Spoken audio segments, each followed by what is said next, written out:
Thrusters are gone. Those were a bear to get out last night. We are going and exercising all of the thru malls. The seals here are getting replaced. All right, the bottom paint is coming right along. So everything is completely torn up in here. I'm Brooke, and this is Brayden. We have 2 kids and 2 dogs, Rooney, Penn, Fraser, and Captain. At 75 tons and 55 feet long, our home is different. With time being non-renewable and our home being, well, movable, around the world we go as we roam to know. Welcome aboard, Mermaid Monster.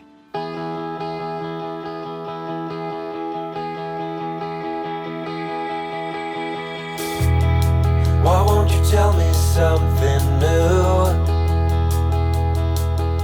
You waited for someone to save you. Well, hello everyone. Welcome to another episode of On the Hard at the Boatyard. Things are real torn apart around here, and one can just hope that it will all be put back together again. In the proper order, of course. Well, today it's all about waxing on and waxing off. I'm just kidding, but kind of. The guys at JLU are getting Mermaid Monster to shine again. The process of detailing the boat is way more intense than Braden or I ever realized. It involves multiple steps. I believe they said like 5 to get her pretty. That means covering the entire surface of our boat 5 times bottom to top, besides the bottom paint. I was also given strict instructions by Jose that we must wax every square inch of our boat every 2 months. He recommends like small sections every time you wash your boat once a week to make it less overwhelming at a time. That way, by the end of the month, the full boat is covered. I made sure Rooney and Penn studied this process intensely. Also, I think many boaters can agree that this is something you should not take lightly or skip. Whether you decide to do this process on your own is up to you. For us, it was something that we let the experts take care of. I mean, Jose had to decide between the different compounds he liked. I found him standing back looking at the 2 samples side by side. He asked me what I thought. I honestly couldn't tell the difference. I think he was appalled. But long story short, make sure your boat stays waxed. It will not only keep your boat shiny, but it protects it. Also helps keep that ugly brown mustache off that you can get in brackish waters. All right, so Tony is right on the other side of this with this, which is the stabilizer fin. And the locking pit wasn't going in on the stabilizer. So this stabilizing fin would just sit here and flop around when we were in reverse, which is not good. You want that locking pin to be able to lock and keep everything secure so that it's safe. If there's a current or if you're trying to move at all, this stabilizer can shift and we can cause damage if it gets caught in a vulnerable position. It's not very strong when it's flopping around. So we're gonna get that all fixed. What I typically like to do is put a little mark on the side of the keyway, you know, on the shaft so you can see how far it moved. So right now we're just tightening the castle nut behind there. What's that called exactly? Yeah, it's a bearing nut. A bearing nut, That's okay. for putting preload on the bearings. Okay. So, and just taking all play out of the shaft. yeah, right? it's 2 tapered roller bearings that are basically like a wheel bearing. Okay. So, Just getting it perfect. a little more.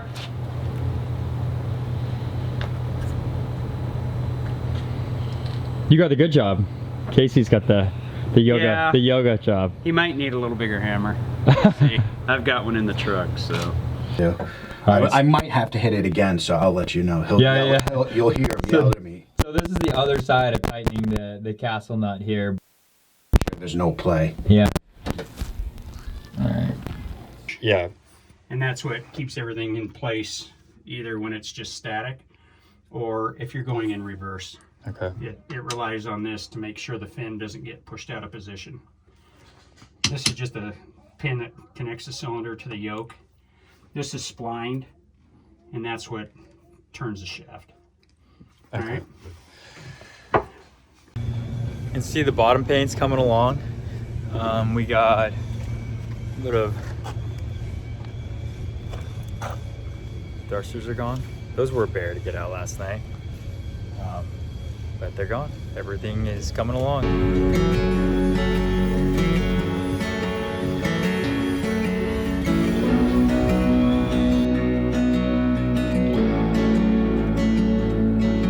All right, the bottom paint is coming right along. This is the benefits of having a twin engine boat. You have these two keels right here. The two keels that we have allow us to have improved steering on a single keel, and we really appreciate that. It also gives us a little bit of more maneuverability using those two engines. So this is what it looks like inside. It looks a lot different than a single keeled boat. We have a little cave in here. It makes it that much more difficult to clean though, that's for sure. This is kind of cool. If you've ever seen spur cutters, so these, if a line gets caught in the prop, it chops it right off. Theoretically. We've never had anything caught in the prop, never ever. I've dove in because we thought there was, and I got stung by a jellyfish, but in the middle of the ocean. But we have never had anything caught. So maybe we have. It just sliced it.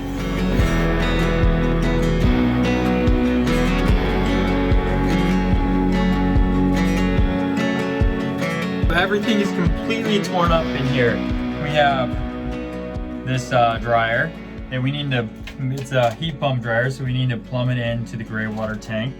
And then this entire area right here is completely empty. So normally there's a wall right here, but we took that wall out and it's upstairs that I'm gonna go scrub everything down from there. And then down below, we have our port side stabilizer. And in here, we have the control box where all the wiring is for the stabilizers. And then on this side, let me flip the camera here. The starboard side stabilizer.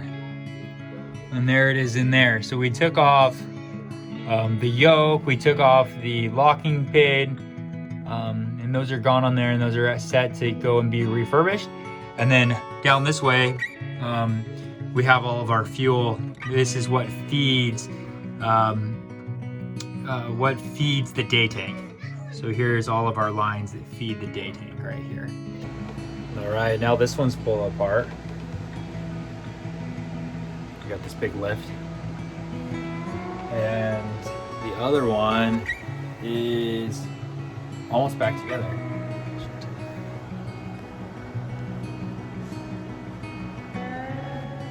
There's a lot of work going on. So it'd be really nice to make sure that everything's perfect on the engines and limit all the vibration and make sure that we have dampener pads that are effective. Okay, so Myrnie and I are doing the through holes right up there. Where Brooke and Penn are on the inside, and they're gonna exercise all the through holes, and then Rooney's gonna spray a little T9 in there to make them nice and smooth. Huh, Rooney? Yeah. Okay. All right, let's get going.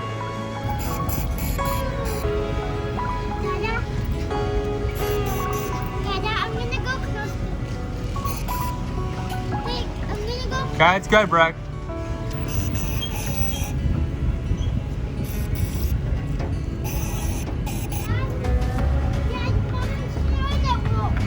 Yeah, it worked. Those ones are good. We're good on those. So I'm going around to everyone trying to find a good example. Like down here is one, they gotta open and close it, open, close. Remember to close it. Right, this is the very front of the boat. Like that is the bow. Oh, you're not the truck. Oh, yeah. And I gotta do this one, this one. Oop, there's one right there. Looks like all. As you can see, it's important to keep these exercised, as we say. In other words, keep moving them up and down until they're no longer impossible to move up and down, like this one. But in the end, I got it.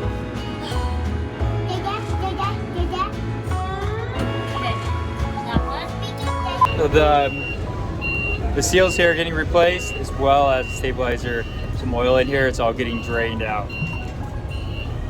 And then those ones will be good after the seals are rebuilt. You gotta set you up with a kit like Tony's got with the right size bolts for drawing those out.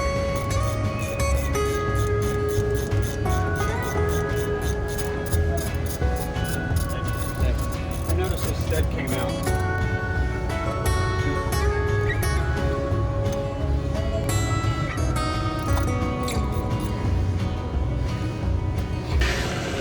All right, so here's all the oil coming out of the shaft right here, or the stabilizer shaft, and no water in it.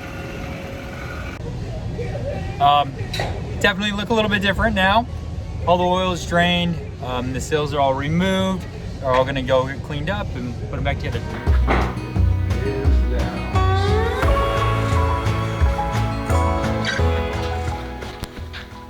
So right here you kind of see, this is the liner bearing that's inside. Taking credit for your work, Tony. Oh yeah. You haven't seen them like this? Yeah. So we gotta fix all that. You see them. So these have, you know, this pin goes back into here. Yeah. So when you enable the fins, this port gets pressurized and it pushes the locking pin back. And then, you know, when you de-energize the solenoid, there's a spring inside. Okay. 250s like you have aren't bad.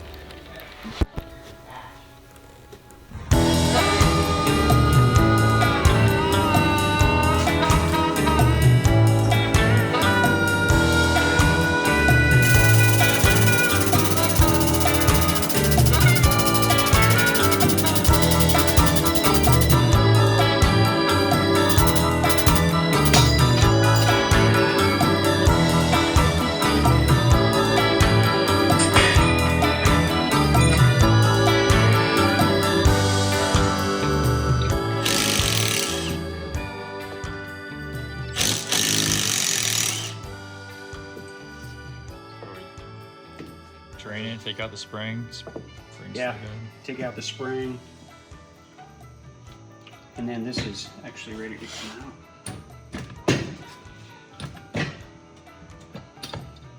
So, I'll flip that around. Get the locking pin out and then remove all the gaskets. Yeah, so the seals, the wear rings. Seals, yeah. And then this end has the bronze bushing. Oh, the other end didn't have a bronze bushing. No, it just goes in from this end. Okay. This end keeps the piston or the piston rod centered with this diameter. On this end that runs right through here is a bronze bushing, and it houses the seal and everything. So they're labeled port and starboard. Is there a difference between each of them, or? No, they're the same. The only reason I did that is Yeah. because of the way the plumbing is facing, Oh, okay. the way the hoses come on. Yeah. Yeah. Otherwise, they're identical. Okay. Yeah. Just makes it easier. Same with the top plates. Those don't matter. They're the same also. So Correct. the yokes are different. Port and starboard is different on the yokes. So Slightly different. yeah. One of the things that we aimed to do when I was at ABT was to get the splines timed Okay. so that all the yokes went on in the same orientation Yeah. on the shaft, and the same with the splines on the shaft. Yeah. I don't know how close that actually happened, but just because the splines can be in a different position Okay. in the yoke, we mark them. We mark them when we take them off so they go back on the same spline.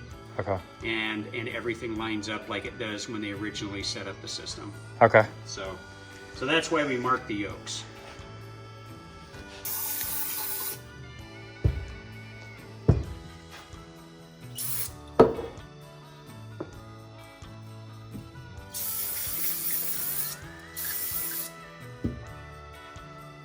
Just make them look good again. Make them look good again.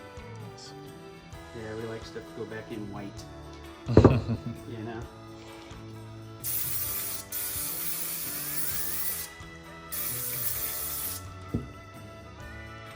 What was that red that came off on that one? Is A that little just- bit of rust. Okay. It's probably rust-like, but it can be a little bit of this bronze also. I see, See yeah. the color on there. Yeah. So the bronze, as it wears, can come off almost rust-looking Okay. sometimes. But It's not a big concern. nope. It'll all go back together just right. All right.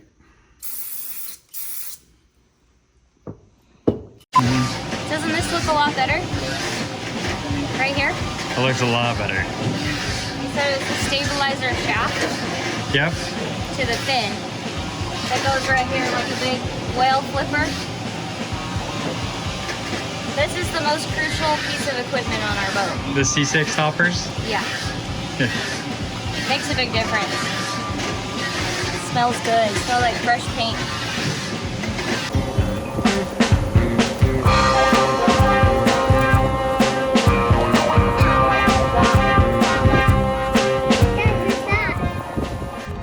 End of a day. Hey, 2020!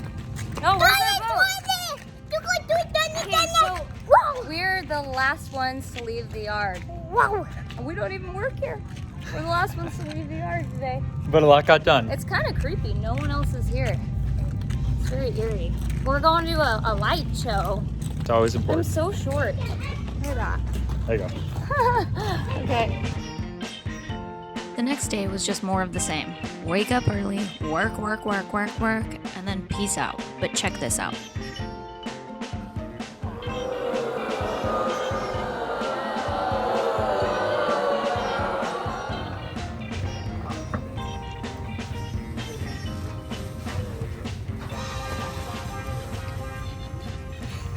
Filming. Paint. You need light? Yeah. You stand here and it cools you down. What are you trying to do? I'm cooling down this area. So you think that if you keep the fridge open, you're gonna cool down this entire place? For a second. Frank, it doesn't work like that. For a second. I not get gonna that cool down this the will place. eventually not be cold anymore. I'm not that dumb, okay? Frank, you can't open the fridge. You can't open the fridge to cool down the room. Why? That's Doesn't what work. pioneers did. They turned on a stove to heat the house up. Yeah, because they want it hot, not cold. As always, thank you for watching, guys. If you like what you've seen, give us a like and subscribe. And don't forget to hit that notification bell. We will see you all next week.